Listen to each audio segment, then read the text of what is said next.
When I was 15, 16, when I really started to play guitar, I definitely wanted to become a musician.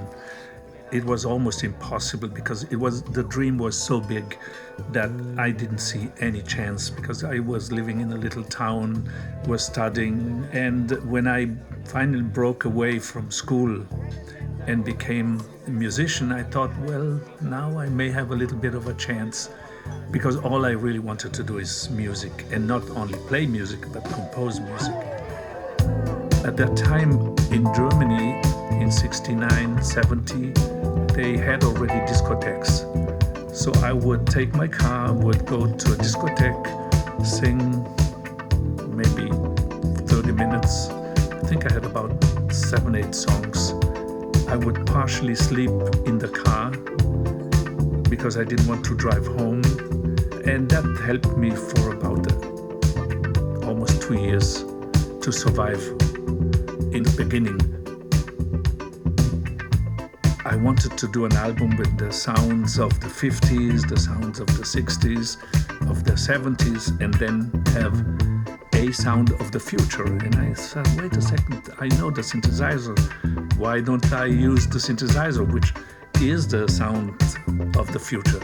And I didn't have any idea what to do, but I knew I needed a click. So we put a click on the 24 track, which then was synced to the Moog modular. I knew that could be a sound of the future, but I didn't realize how much the impact would be. My name is Giovanni Giorgio, but everybody calls me Giorgio.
once you free your mind about a concept of harmony and of music being correct, you can do whatever you want. So nobody told me what to do, and there was no preconception of what to do.